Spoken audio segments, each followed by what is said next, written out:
¿Me escuchan adecuadamente, compañeros? Sí, licenciado. Gracias, muy amable. Entonces, gracias. Ahí vamos entonces vamos a empezar la actividad.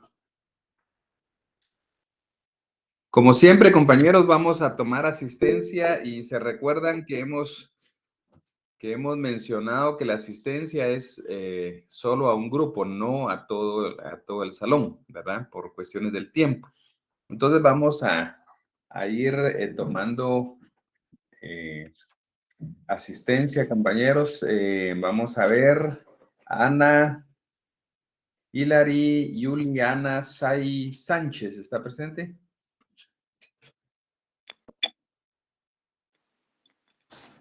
Presenta, licenciado. Muy bien.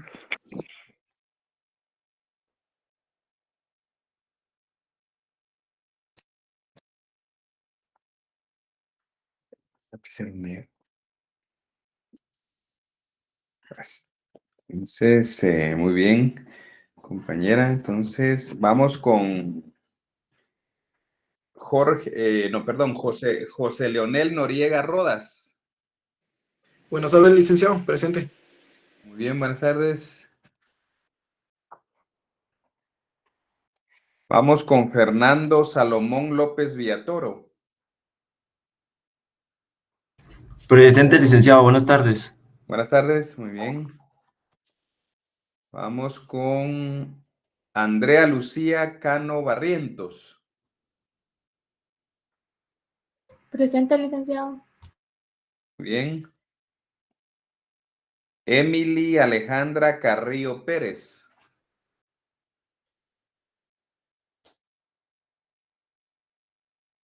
Muy bien, ya vimos ahí, Emily. Vamos con Esther Fuentes Ajquejay. Presente, licenciado. Bien.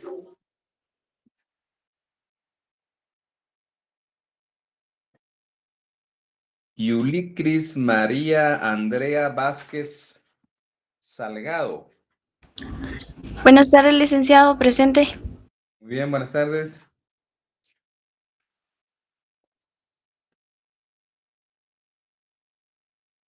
Maylin de Los Ángeles Solórzano Guido. Buenas tardes, Lick. Failing. El mailing, ¿verdad? Muy bien. Ya la anoté por acá. Muy bien. Diego García Reyes. Buenas tardes, licenciado. Buenas tardes. Muy bien. Entonces, Aarón Israel Tiu. Buenas tardes, licenciado. Bien.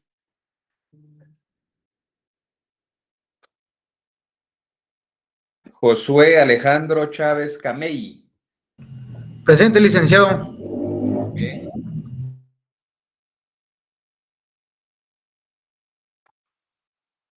Iris, no, vamos a ver. Iris Vicente Martínez. Buenas tardes, presente. Muy bien.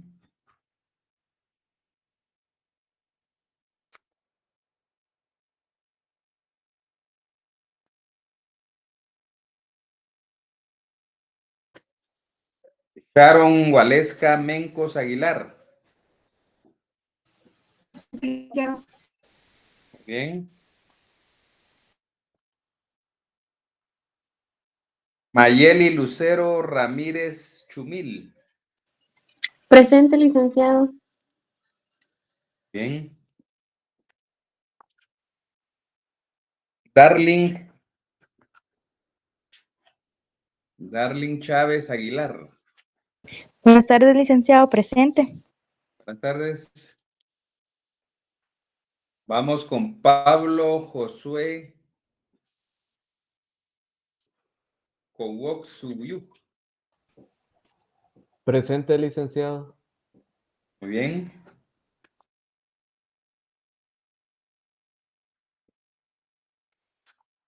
Arly Vanessa Martínez Ramírez.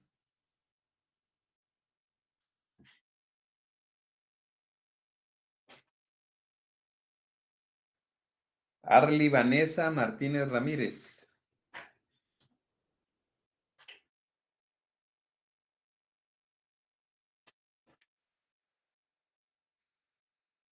Bien, no se encuentra Arly Vanessa Martínez Ramírez.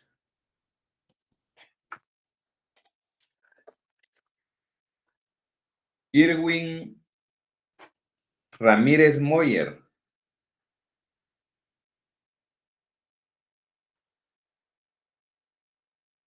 Irwin, va, ya lo vimos aquí, Irwin. Muy bien. José Ricardo Marroquín Ruiz. Buenas tardes, presente, licenciado. Bien.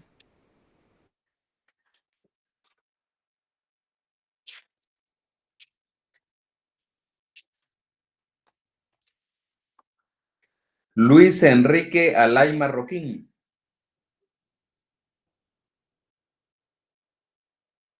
Luis Enrique Alay Marroquín no está presente. Ah, bueno. Presente, Luis. Muy bien, ahí ya lo había visto. Muy bien, estamos bien. Vamos con Briana María Hernández Prado. Presente, Lic. Bien.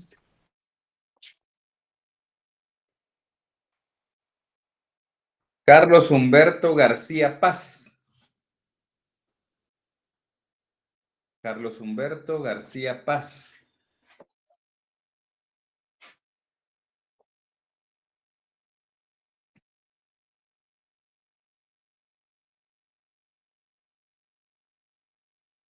Carlos Humberto no se encuentra.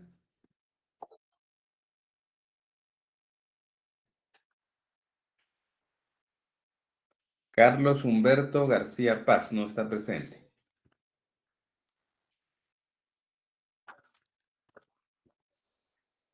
María Rebeca Leiva Camo. Buenas tardes, Lic. Buenas tardes. Astrid López Girón. Buenas tardes, presente, licenciado. Muy bien, buenas tardes. Joana Inés Chamay Martínez. Presente, licenciado. Bien. Bueno, compañeros, entonces hasta ahí lo de la asistencia. Vamos a dejarlo. ¿Se recuerdan? Siempre la asistencia pues es solo de un grupo de personas, no de todo el salón, para que lo tomemos en consideración. Bien, vamos a seguir, compañeros, con la clase. El último día estábamos hablando de la relación. Vean sus notas, compañeros. Me recuerdo que la última cuestión que vimos fue la relación del derecho, la relación que tiene el derecho procesal del trabajo con el derecho constitucional.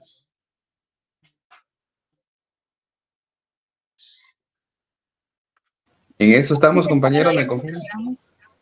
Sí, ¿verdad? Ahí nos quedamos. Va, entonces, ya habíamos hablado de eso, ¿verdad? Solo un par de ideas, compañeros, para recordar que dijimos que hay una jerarquía normativa, ¿verdad? En virtud de la cual ninguna norma inferior puede contrariar las disposiciones constitucionales. En ese sentido, compañeros, no puede venir, por ejemplo, una norma ordinaria a contradecir lo que dice la norma constitucional.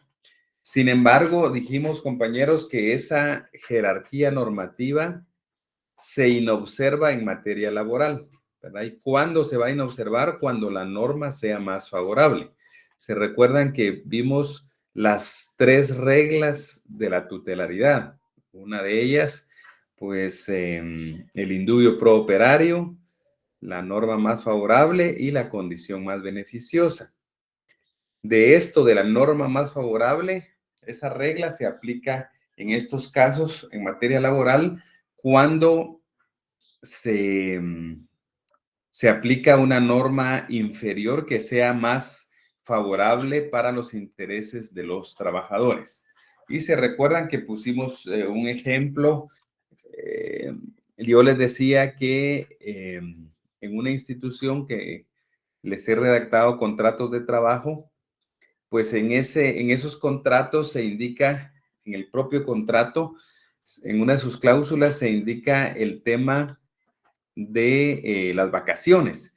Y ahí se establece que son 20 días hábiles de vacaciones, lo cual supera lo que dice el Código de Trabajo, 15 días para todo tipo de trabajador, y supera lo de la Constitución que dice que son 15 o 10 días. En este caso en particular, compañeros, una norma individualizada como lo es un contrato de trabajo está prácticamente contrariando lo que dice la Constitución y lo que dice el Código de Trabajo, pero lo está contrariando en el sentido que es más favorable para el trabajador. Está claro que es mejor que él descanse 20 días hábiles a que descanse 15 días hábiles. Y en ese caso que la empresa pues es de lunes a viernes, que sus días hábiles prácticamente es una semana más cuando se habla de 5 días más hábiles, ¿verdad? Es una semana más de descanso para el trabajador. Entonces, estamos claros, compañeros, que en materia laboral se puede observar la jerarquía normativa siempre y cuando la norma inferior contenga un derecho que es más beneficioso para el trabajador. Bueno, ahí vamos a dejar hasta ahí este tema de la relación con el derecho constitucional. Vamos como número 2, compañeros, van anotando por ahí como número 2, relación con el derecho del trabajo sustantivo. Relación del derecho del trabajo sustantivo.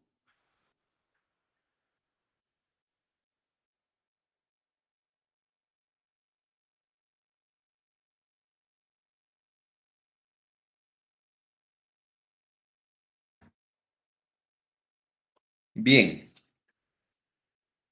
Esta relación, compañeros, si gustan les voy a dictar, vamos a platicar sobre los temas y les voy a ir dictando algunas líneas ahí básicas, compañeros, para que vayamos comprendiendo. Entonces, ya hablamos el otro día también algo, compañeros, de que el derecho procesal lo que busca es realizar los derechos sustantivos, ¿verdad? En todas las ramas del derecho eso ocurre, ¿verdad? Hay una norma sustantiva y hay una norma procesal. La norma sustantiva pues contiene cierto tipo de derechos y obligaciones, y la norma procesal lo que busca es crear mecanismos para que se cumplan las normas sustantivas. En ese sentido, compañeros, el Código de Trabajo, las leyes laborales establecen una serie de situaciones que si se llegan a incumplir, esas normas se realizan o se hacen efectivas a través de los procedimientos establecidos en el Código de Trabajo, ¿verdad? Básicamente el juicio ordinario de trabajo, que es, ustedes habrán visto el Código de Trabajo, algo que lo distingue también en relación al Código Procesal Civil es de que no hay variantes de juicios. Cuando ustedes van a procesal civil, ustedes pueden ver que pues hay ciertos casos que procede un juicio ordinario, hay ciertos casos que va a proceder un juicio sumario, otros pues procede un juicio ejecutivo, puede ser un ejecutivo que en la práctica se le llama ejecutivo común, que es el juicio ejecutivo, o puede ser la ejecución en vía de apremio, por ejemplo. En fin, hay una serie de procesos que ustedes ven en el Código Procesal Civil y Mercantil. En cambio, en el Código de Trabajo, eso es diferente. Es diferente porque en el Código de Trabajo solo se regula el procedimiento, el juicio ordinario laboral, ¿verdad? Para el tema de los asuntos individuales. Juicio ordinario laboral. no hay variantes de juicios, digamos, sino que es el juicio ordinario para resolver cualquier tipo de conflicto que haya, salvo que se trate de algo colectivo, entonces ya hay otras disposiciones. Pero para cuestiones de carácter jurídico, tanto individuales como colectivos, de carácter meramente jurídicos, está establecido el juicio ordinario laboral. Entonces, eso también, compañeros, que se nos quede, que en el Código Procesal Civil, pues hay una serie de procesos que tienen, pues, cada uno sus casos de procedencia, lo cual no ocurre en el juicio, en el ámbito laboral, toda vez que en el Código de Trabajo, pues, el único juicio que se regula para asuntos de carácter jurídico es el juicio ordinario laboral, ¿verdad? Entonces, vamos a anotar, compañeros, anoten por ahí en sus apuntes. El derecho procesal del trabajo,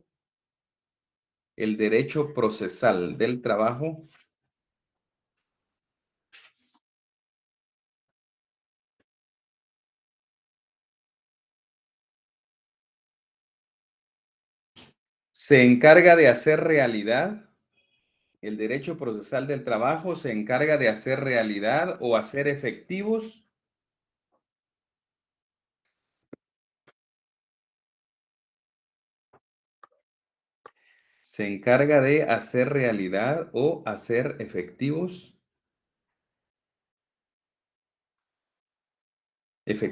hacer efectivas las normas sustantivas laborales. Repitiendo, el derecho procesal del trabajo se encarga de hacer realidad o hacer efectivas las normas sustantivas laborales.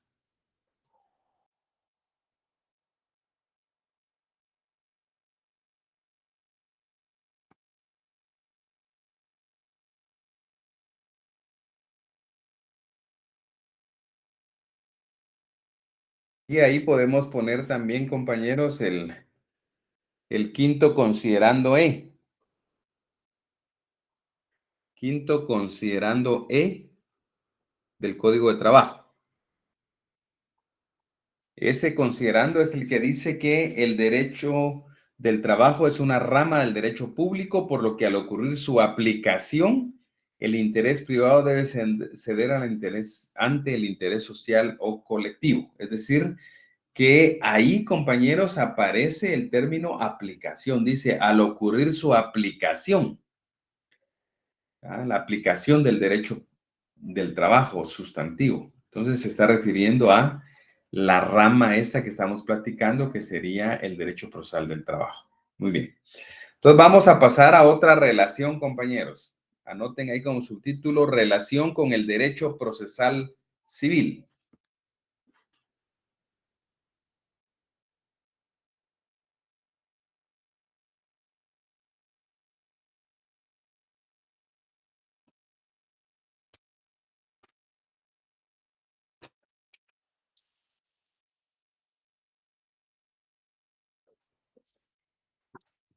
Bien, hacemos lo mismo, compañeros. Vamos a platicar un rato de la relación y luego les dicto algo así concreto, puntual, para que tengan como anotación. Bien, entonces hablemos de la relación que tiene el derecho procesal del trabajo con el derecho procesal civil.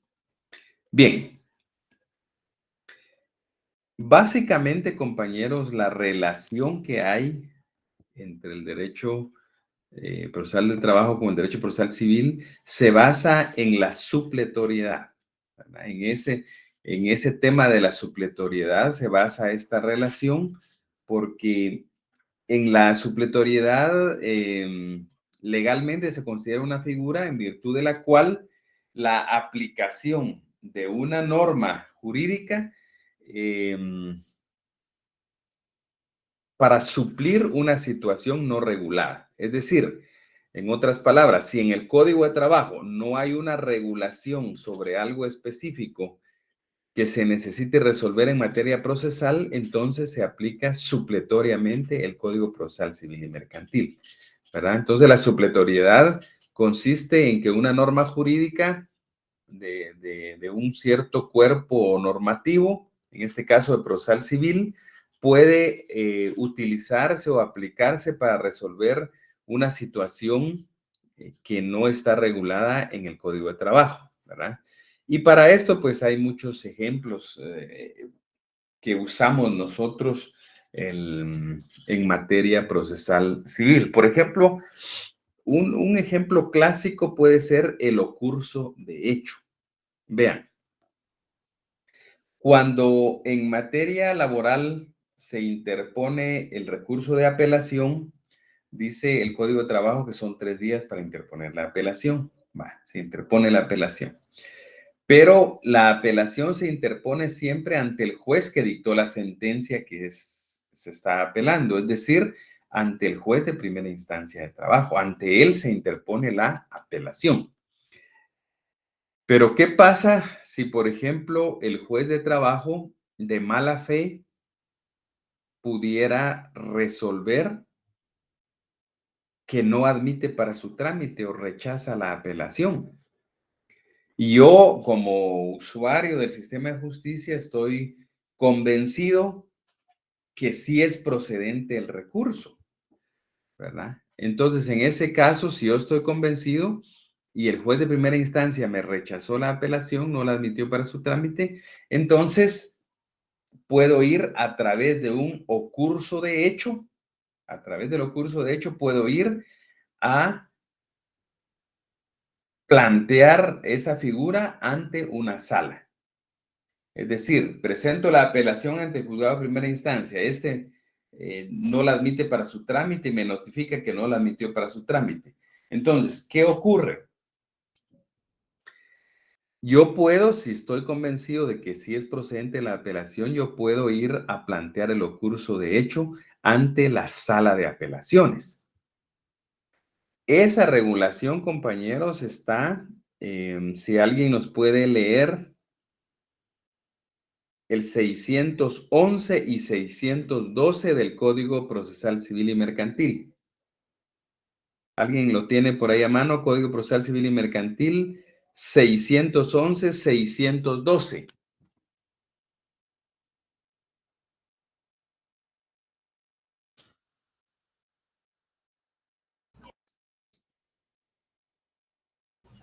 Yo lo tengo. Por favor, Mailing. Artículo 611. Ocurso de hecho. Cuando el juez inferior haya negado el recurso de apelación, procediendo la parte que se tenga por agraviada puede ocurrir de hecho al superior dentro del término de 3 días de notificada la denegatoria, pidiendo se le conceda el recurso. Artículo 612. Trámite y resolución. El Tribunal Superior remitirá original el ocurso al juez inferior para que informe en el perentorio término de 24 horas. Con vista del informe, se resolverá el ocurso dentro de 24 horas, declarando si es o no apelable la providencia de la que se negó la apelación. Solamente cuando el Tribunal Superior lo estime indispensable se pedirán los autos originales. En el primer caso se pedirán los autos originales y se procederá de acuerdo con lo dispuesto en el artículo 606, y en el segundo se declarará sin lugar el recurso, ordenando se archiven las diligencias respectivas e imponiendo al recurrente una multa de 25 quetzales. Muy bien. Entonces, ahí la compañera nos leyó y ustedes posiblemente... Concedida la apelación por el... Sí, sigan. ¿Ya concluyó la lectura, compañera? Perdón. Concedida la apelación por el Tribunal Superior. Ya, no sé si me lo escuché. Sí, gracias. La última parte no mucho se escuchó, pero lo importante es que que se leyó lo más importante de los artículos y cada quien tuvo que haber llevado la lectura. Vean, entonces, si a mí en un juicio ordinario laboral me notifican una sentencia, yo no estoy de acuerdo, planteo una apelación, pero el juez, ya sea por error o mala fe o lo que quieran, el juez no admite para su trámite la apelación, pero yo estoy convencido de que sí es procedente la apelación. Entonces yo voy a la sala, me dirijo ya a la sala de apelaciones, me dirijo a la sala de apelaciones y planteo esta figura del ocurso de hecho. Ojo ahí, compañeros, con el ocurso de hecho.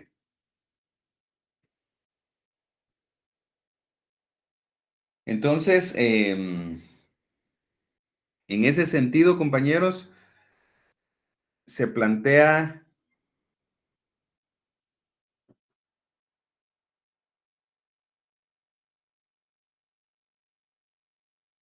el ocurso de hecho. Esta figura del ocurso de hecho, compañeros, no hay ninguna regulación en el Código de Trabajo sobre el ocurso de hecho.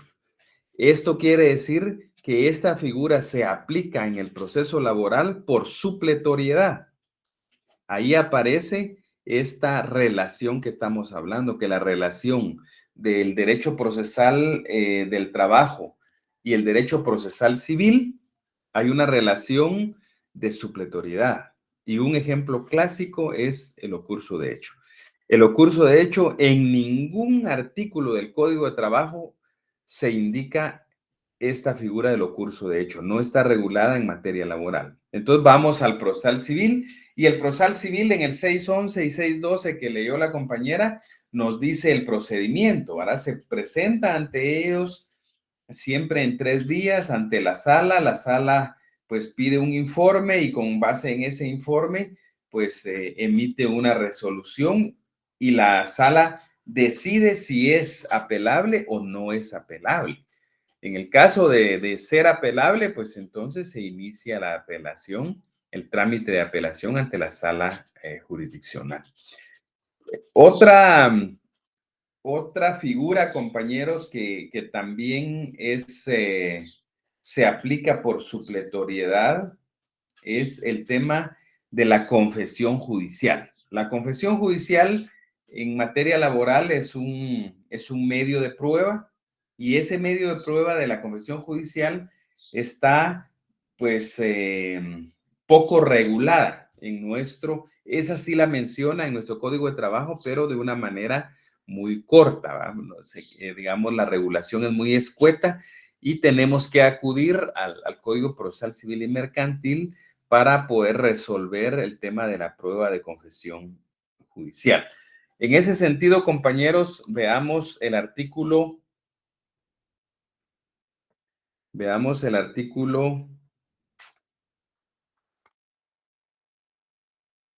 354 del Código de Trabajo. ¿Alguien nos puede leer el 354?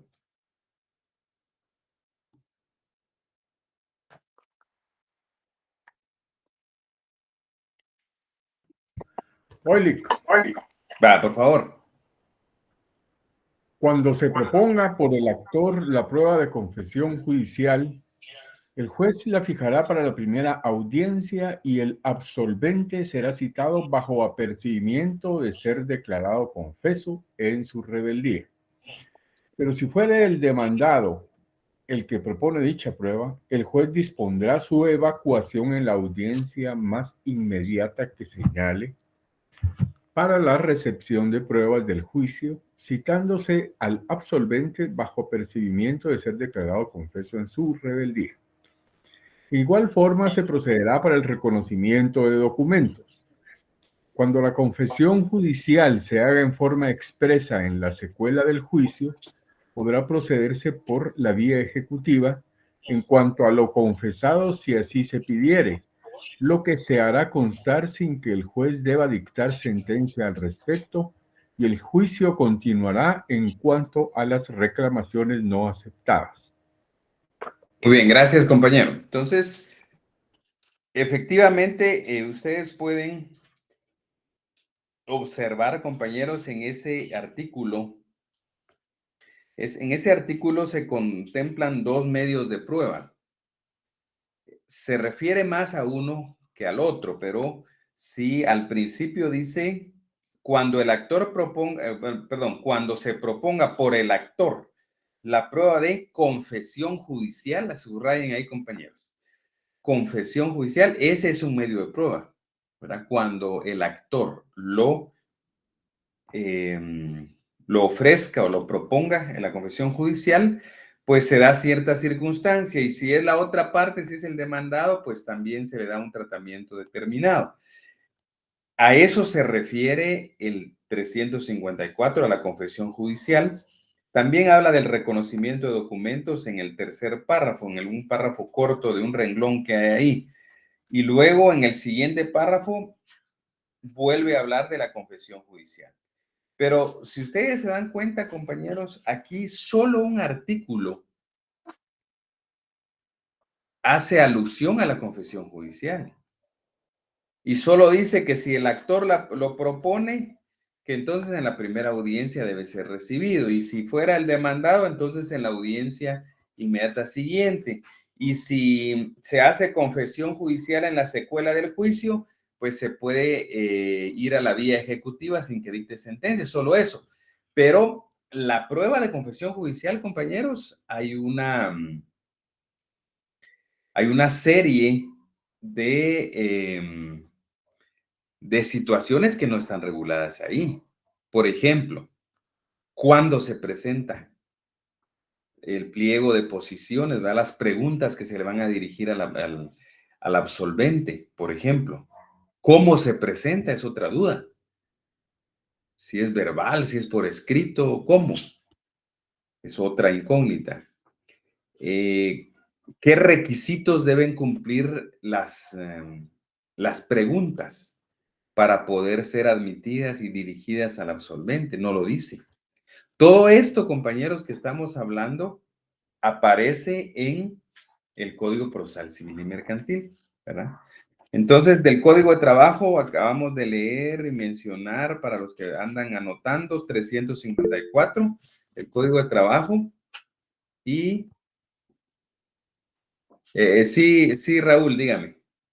Buenas tardes. Mire, una pregunta. Veamos en el primer caso, el actor, o sea, el demandante, propone, es el articulante, ¿verdad? Y le dice al otro que confiese, al demandado, sí. Perdón. Lo hace absolvente. Ahora, en caso contrario, es el demandado, el articulante, que lo hace absolvente ¿qué? Pero en la vía ejecutiva, ¿quién es el articulante? No. Ese párrafo, el último párrafo de la vía ejecutiva, ya únicamente lo que hace el legislador ahí es que si alguien confiesa determinados hechos dentro de las audiencias, en la secuela del juicio, por ejemplo, si alguien confiesa que efectivamente adeuda aguinaldo, por decirle algo, por ser una confesión judicial y ya haberlo admitido el demandado, y es una pretensión sobre la cual versa el juicio, por ejemplo, entre otras, la reclamación de aguinaldo, entonces en ese sentido puede procederse a la vía ejecutiva, es decir, puede procederse a cobrar. A cobrar lo que reconoció la contraparte a través de la confesión. A eso se refiere el último párrafo.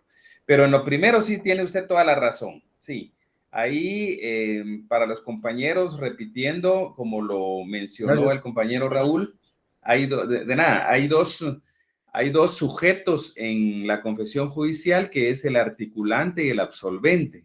El articulante que dirige las preguntas y el absolvente que las contesta, ¿verdad?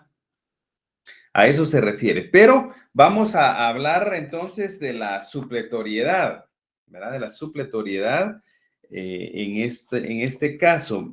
Vayamos, compañeros, al artículo 131. Alguien que nos lea el 131 del procesal civil.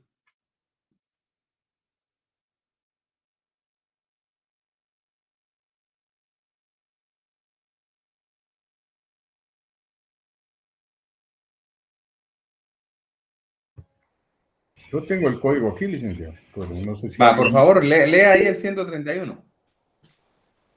Muy bien. Citación. Código Procesal Sí. Civil y Mercantil. Artículo 131. El que haya de absolver posiciones será citado personalmente a más tardar 2 días antes del señalado para la diligencia, bajo apercibimiento de que si dejare de comparecer sin justa causa, será tenido por confeso a solicitud de parte. Para ordenar la citación es necesario que se haya presentado la plica que contenga el pliego de posiciones, el cual quedará bajo reserva en la Secretaría del Tribunal. Salvo el caso del artículo 138, el impedimento a que se refiere el párrafo anterior deberá alegarse antes de que el juez haga la declaración de confeso. Muy bien, gracias, compañero. Entonces, vean, compañeros. Cuando se aplica la supletoriedad, no se tiene que aplicar de una manera. Solo vamos a permitir el ingreso a un compañero aquí.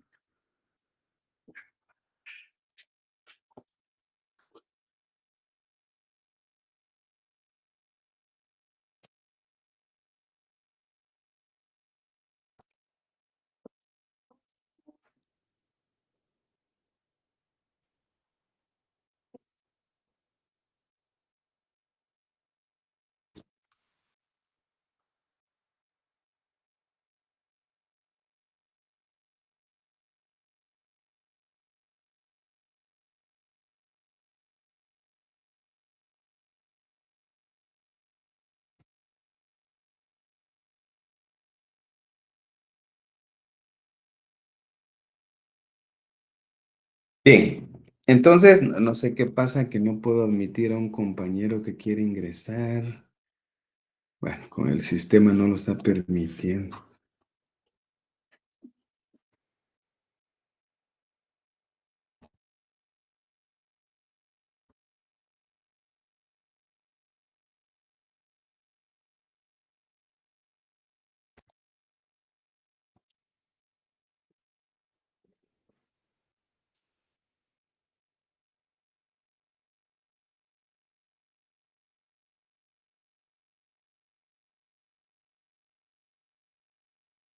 Entonces,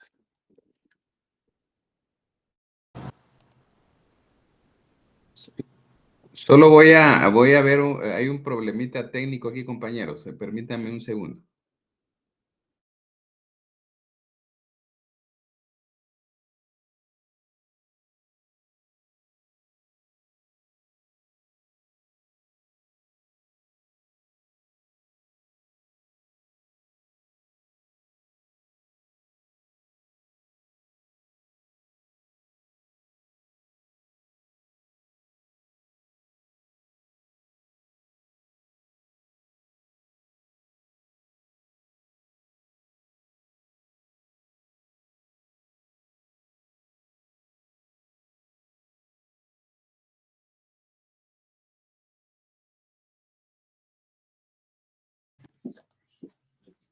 Bueno, ahí regresé, compañeros. Ahí estamos. Bien. Entonces, les decía, compañeros, que cuando se aplica supletoriamente una norma,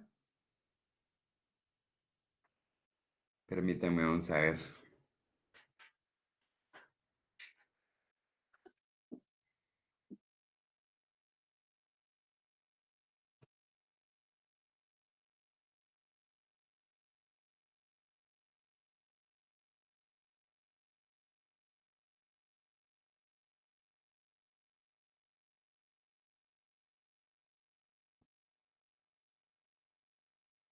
Bien, les decía que cuando se aplica supletoriamente una norma, compañeros, no se tiene que aplicar de una manera literal, sino que se tiene que observar los principios que son propios del derecho donde se está aplicando.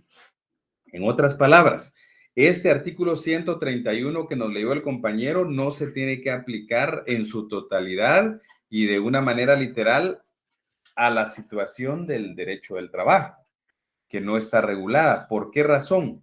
Porque, por ejemplo, al principio dice este artículo que debe ser citada la persona que va a absolver por lo menos 2 días antes de la fecha de la diligencia. Eso no se aplica en materia laboral, no tendría caso, porque en materia laboral, en la primera resolución se señala un día y hora para la audiencia. Y en esa audiencia es donde se presentan las partes procesales y ahí se podría verificar la confesión judicial. Entonces, sin embargo, se aplica lo que dice en la parte final, que dice que es necesario presentar una plica. En materia procesal civil siempre se presenta la plica, tal y como lo dice aquí. Sin embargo, en materia laboral sí se aplica esta disposición en cuanto a que el pliego de posiciones, es decir, el pliego de preguntas, vaya en un sobre cerrado, que a eso se le llama plica, y puede entonces, con base en el 131, un trabajador que plantee una demanda, un juicio ordinario o laboral, puede presentar una plica. Esta plica la adjunta a su memorial de demanda y ahí dentro de la plica, como es un sobre cerrado, va el pliego de posiciones, las preguntas que tiene que absolver el absolvente, ¿ya? Entonces, la Corte de Constitucionalidad ha establecido ya sobre este tema que se puede presentar en plica, como lo dice el 131 del Procesal Civil y Mercantil, pero la Corte ha establecido que pueden ser oralmente también en la misma audiencia o llevar el pliego de posiciones y presentárselo al juez en el momento de la audiencia. Es decir, que hay 3 formas. Una forma aplicando supletoriamente el procesal civil, que sería la plica. Otra forma es hacerlo verbalmente, dado el principio de oralidad en el juicio ordinario laboral. Y una tercera opción sería poder presentar el pliego de preguntas en el momento de la audiencia, dárselo al juez para que sea el juez el que califique las preguntas y que se puedan dirigir al absolvente. Entonces, veamos, compañeros, el artículo 133, es importante. ¿Alguien que nos lea el 133? Sí, licenciado, buenas tardes. Artículo 133 Por favor. del Código Procesal. Posiciones. ¿Sí? Las posiciones versarán sobre hechos personales del absolvente o sobre el conocimiento de un hecho, expresadas con claridad y precisión y en sentido afirmativo. Cada posición debe versar sobre un solo hecho. 2 hechos pueden comprenderse en una misma pregunta, cuando estén íntimamente relacionados. Las preguntas deben referirse a hechos controvertidos en el proceso. Las preguntas deben referirse a hechos controvertidos en el proceso. El juez deberá ser escrupuloso en el cumplimiento de este precepto.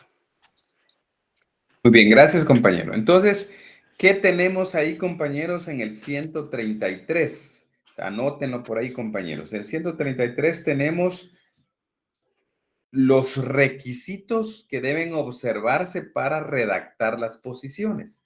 Ahí, aunque no lo dice de esa manera, el artículo 133, sí se entiende que esos son los requisitos que se deben cumplir. Por ejemplo, un primer artículo dice que debe ser sobre hechos personales. Otro es que sea conocimiento de un hecho, pero dice expresado con claridad, precisión y en sentido afirmativo. Por eso, quizás ustedes han leído o han visto por ahí el tema de las preguntas.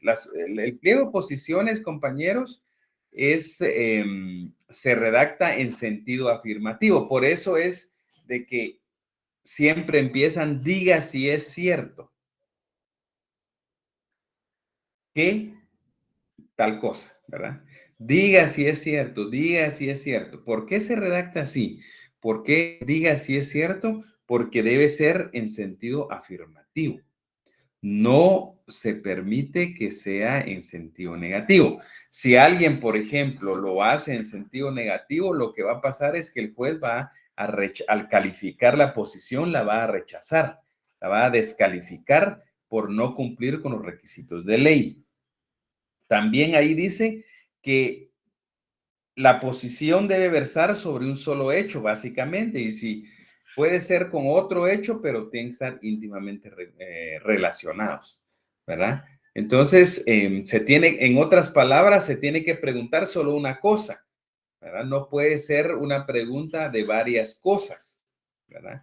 Porque hay que recordar que las respuestas son también en sentido un sí, un no, ¿verdad? Por ejemplo, diga si es cierto que usted despidió injustificadamente al articulante o al trabajador XX, por ejemplo. Toda la respuesta va a ser sí, por ejemplo, ¿verdad? Entonces, estamos hablando, compañeros, del artículo 133 del Procesal Civil y Mercantil, ¿verdad? Bueno, veamos también, compañeros, esto que hemos estado hablando de la supletoriedad. Vayámonos al Código de Trabajo en el artículo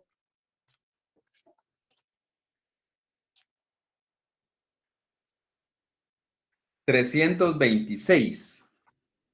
Alguien que nos pueda leer el 326 del Código de Trabajo.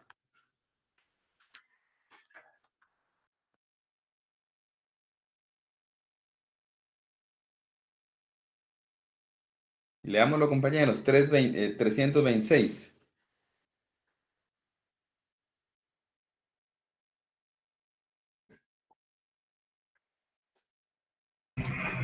Artículo 326. En cuanto no contraríen el texto y los principios procesales que contiene este código, se aplicarán supletoriamente las disposiciones del Código de Enjuiciamiento Civil y Mercantil y de la ley constitutiva del organismo judicial. Si hubiera omisión de procedimientos, los tribunales de trabajo y previsión social estarán autorizados para aplicar las normas de las referidas leyes por analogía, a fin de que pueda dictarse con prontitud la resolución que decida imparcialmente las pretensiones de las partes. Las normas contenidas en este título se aplicarán a su vez si no hubiere incompatibilidad en silencio de las demás reglas del presente código. Las normas contenidas en este título se aplicarán, está repetido en mi ley. Los únicos incidencias y recursos que se tramitarán en la misma pieza de autos serán los que señale expresamente este código. Los demás se subsidiarán en piezas separadas sin interrumpir el proceso. Los procedimientos y plazos procesales solamente quedarán interrumpidos cuando, llegado el momento de dictar sentencia o auto que ponga fin al proceso, hubiera incidentes o recursos sin resolver, cuando los mismos no deban resolverse en sentencia. Muy bien, gracias, compañera. Entonces, este artículo 326, sobre todo en su primer párrafo, compañeros, bueno, primer y segundo párrafo son los que más nos interesan para el tema que estamos platicando, ¿verdad? En el primer párrafo se indica que se aplican supletoriamente, ahí pueden anotar al margen el Código Procesal Civil y Mercantil, ¿verdad? Ya no se llama como se llamaba en el momento de que se emite el código, digamos, Código de Enjuiciamiento Civil y Mercantil se llamaba en aquel tiempo. Entonces ahí anoten ustedes ahora que es el Código Procesal Civil y Mercantil, ¿verdad? Anótenlo al margen, compañeros. Y en el caso de la otra ley, dice ley constitutiva del organismo judicial, ¿verdad? Hay que recordar que hoy se llama solo ley del organismo judicial, ¿verdad? Anótenlo ahí al margen, porque puede ser que preguntemos este artículo, compañeros, lo consideramos muy importante, ¿verdad? Muy importante porque es la base legal que tenemos en materia laboral para poder aplicar el procesal civil y mercantil y aplicar la ley del organismo judicial para resolver las situaciones cuando no hay una norma que regule esa situación, ¿verdad? Muy bien. Entonces, vamos a escribir unas ideas, compañeros. Les voy a dictar unas ideas básicas para que ustedes las anoten. Bueno. La relación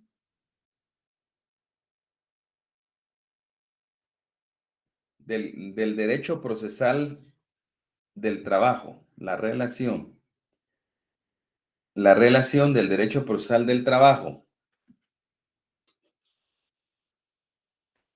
con el derecho procesal civil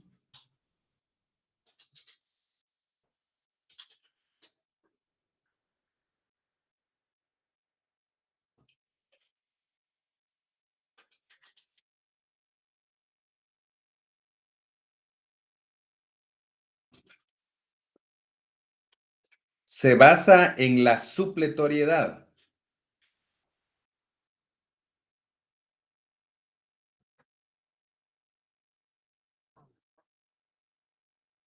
Se basa en la supletoriedad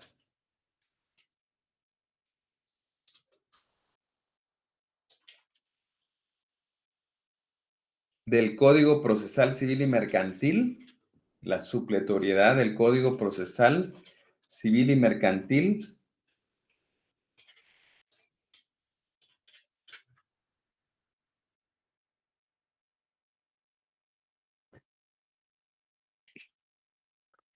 cuando hay omisión de procedimiento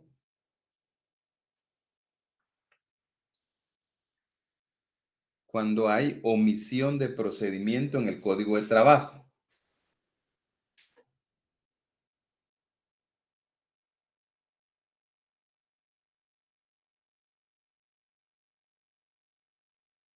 Aplicación que debe realizarse observando los principios procesales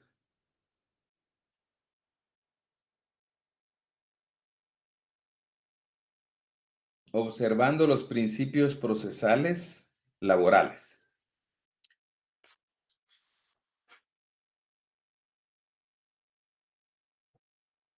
Anoten ahí como fundamento artículo 326 del Código de Trabajo. Artículo 326 del Código de Trabajo.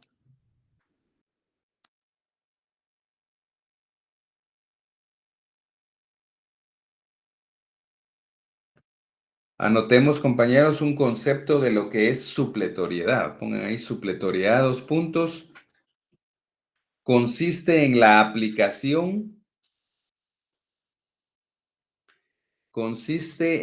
aplicación de una norma jurídica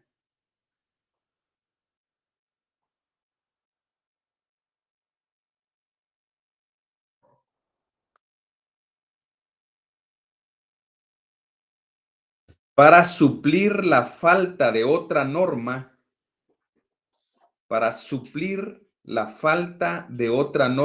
en una situación determinada.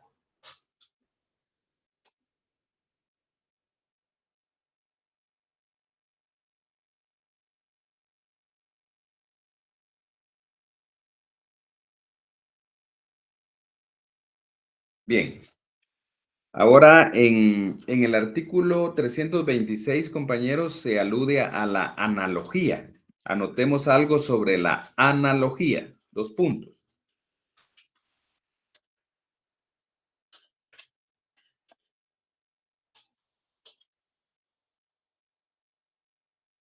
Es el método que se utiliza.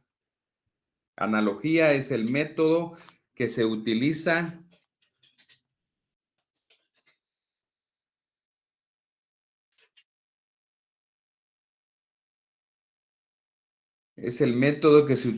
para aplicar una norma jurídica.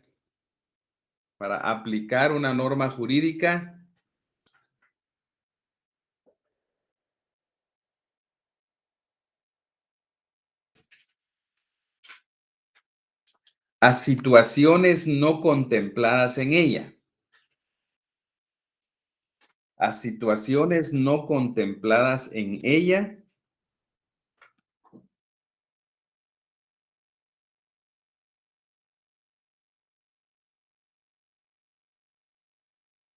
siempre que se trate de situaciones similares.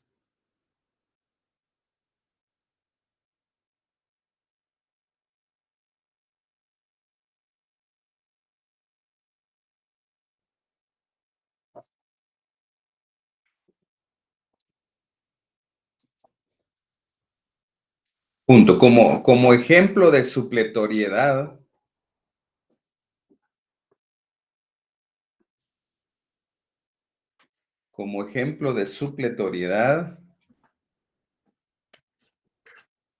está número 1, o curso de hecho, o curso de hecho no regulado en el Código de Trabajo.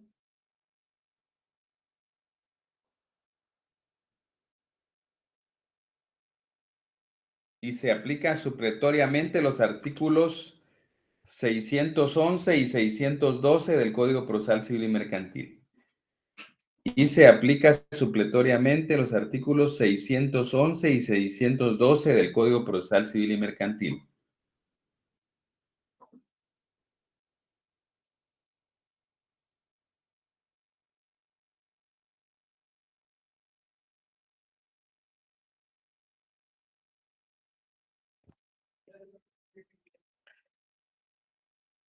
Número 2, el ejemplo 2, confesión judicial.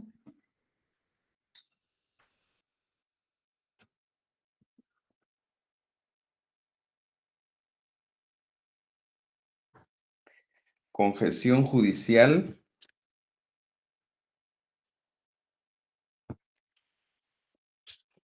Se aplica supletoriamente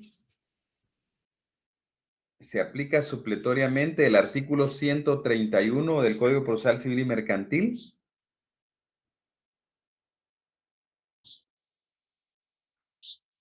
En cuanto a la plica,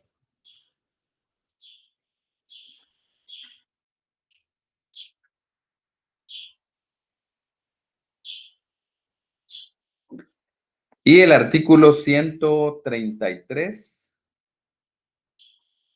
del Código Procesal Civil y Mercantil en cuanto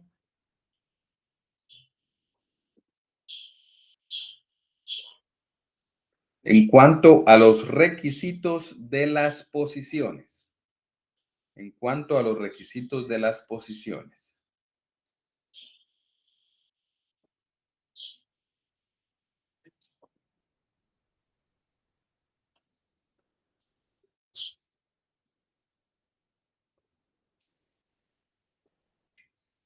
Muy bien, vamos compañeros a al último subtítulo, que anoten relación con el derecho administrativo. Relación con el derecho administrativo.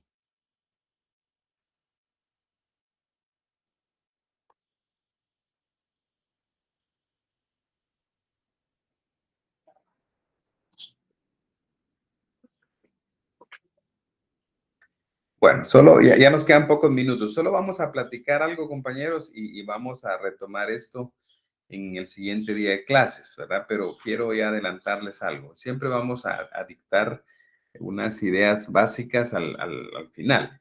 Ahora bien, fíjense, compañeros, que en el derecho laboral, pues está relacionado con el derecho administrativo porque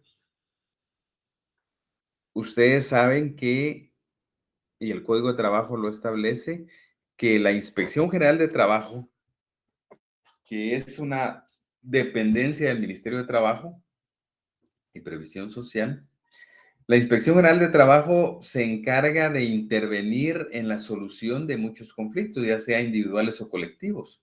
Ellos participan como una instancia en donde se pueden conciliar y resolver una serie de situaciones legales, ¿verdad?